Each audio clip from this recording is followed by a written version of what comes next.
Most of what is locked in your safe right now is the wrong tool for this job. 5 cartridges claim the title of Ultimate Do-It-All Round. The one system built to feed a family, drop a coyote at the fence line, and still put down a grizzly in heavy timber. Only one of them actually earns that title. Today, we strip away the marketing and run the cold numbers. Velocity, energy, wound channel, cost per round. No hype, no fanboy nonsense. Just data and field truth. And by the time we hit number 1, you will know exactly which round deserves a permanent home in your gear.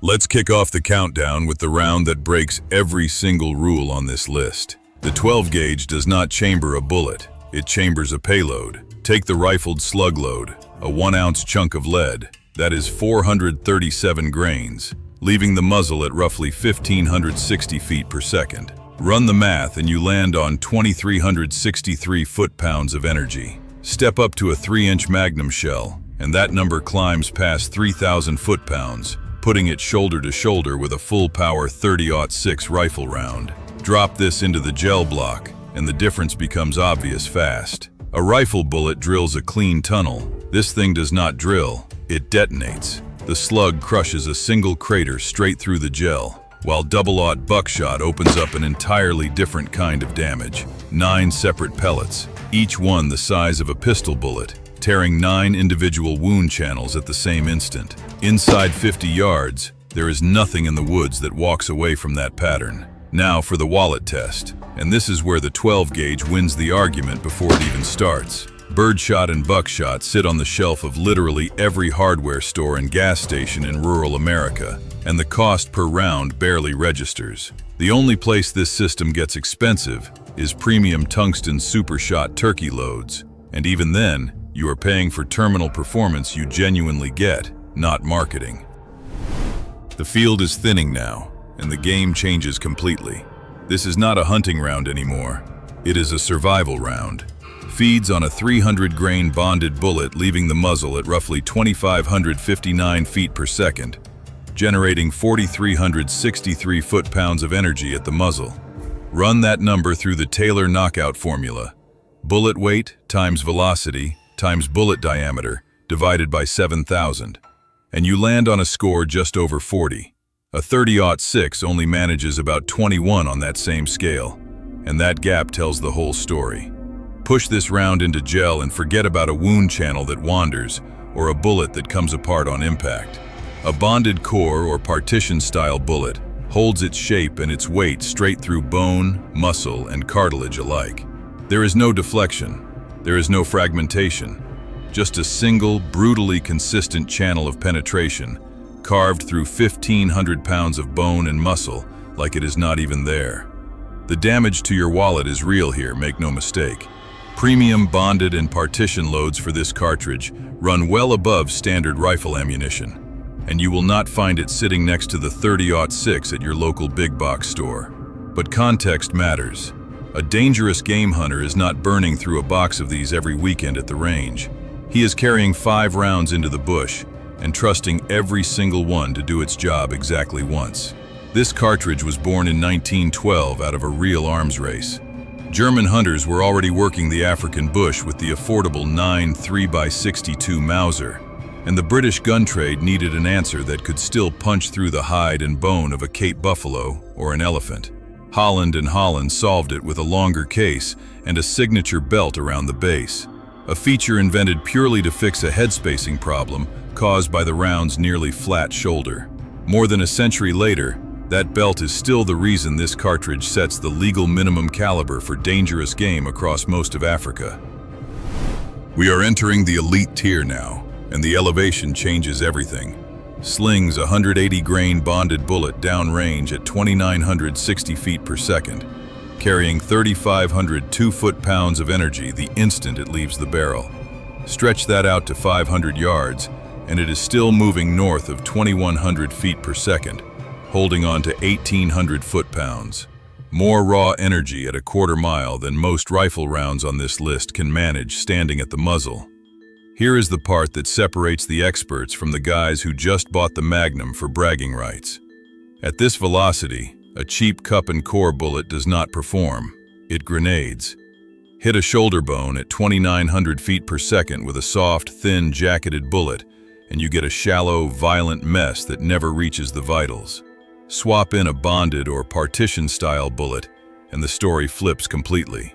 The core stays locked to the jacket, the bullet holds its shape through bone and muscle, and the wound channel stays long, straight, and lethal, all the way out past 400 yards. The cartridge is only as good as the bullet you feed it. Now here is what it actually sets you back, and it is more than just the price per box. Belted Magnum brass costs more than standard rifle brass to begin with. The 30 foot-pounds of recoil this thing generates, 50% more than a .30-06, usually means budgeting for a muzzle brake or a heavier rifle just to stay accurate on a follow-up shot. And the barrel itself pays a price too. Where a .30-06 or a .308 can run 5,000 rounds or more before the throat wears out, a hot Magnum like this one can start showing erosion after as few as 1,500. Winchester built this round in 1963 by taking the case from the .375 Holland & Holland, trimming it down to 2 62/100 inches, and holding the overall cartridge length at 3 34/100 inches on purpose. That single decision meant the round dropped straight into the long-action receivers that factories were already mass-producing for the .30-06, with zero retooling required. That is the real reason this cartridge took over the long-range hunting world almost overnight. It did not need a new rifle. It just needed a new round. This is where most channels stop. We keep going, because the next two rounds did not get here by accident. Runs on a 168-grain match bullet, leaving the muzzle at 2,650 feet per second, putting out 2,619 foot-pounds of energy right out of the gate. Stretch it to 500 yards and velocity is dropped to 1,778 feet per second, still hanging on to just under 1,200 foot-pounds. Compare that to a .30-06, firing the same bullet weight, and you are only giving up around 100 to 150 feet per second at the muzzle. A small tax for a noticeably shorter, stiffer action. That short, efficient case is where the real story lives. A shorter powder column burns more completely and more consistently from one round to the next, which means tighter extreme spread and lower standard deviation numbers downrange. That is not a marketing line. That is the actual reason this round became the global gold standard for sniper and tactical competition, where the gap between first place and 10th place comes down to single-digit feet per second. Drop it in the gel, and the heavier, wider bullet does exactly what a .308 is known for. Inside 300 yards, that .308-inch diameter punches a noticeably bigger hole than the skinny, high ballistic coefficient 6.5mm bullets currently trying to steal its spotlight. Stretch the distance past 500 yards, and the 6.5 wins on wind drift and retained velocity. But 90% of real hunting shots never get anywhere close to that range. And at the distances that actually matter, this is still the tank in the room. Street price on this stuff is about as friendly as rifle ammunition gets, and it sits on shelves everywhere from military surplus counters to high-end match ammo cases. The real savings show up over time, though. A .308 barrel can run 5,000 to 8,000 rounds before the throat starts eroding, where a hot Magnum case can show wear before 1,500.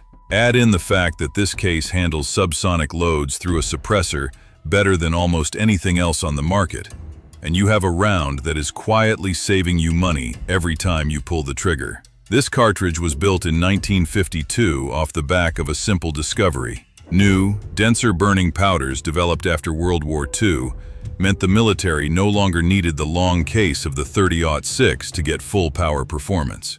Shrink the case, keep the power, and you get a rifle that cycles faster, points quicker, and lasts longer.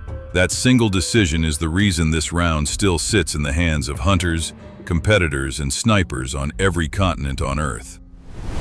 Drop your pick in the comments below. Did the right round take the crown today? Or did I just start an argument at every gun counter in America? Here it is.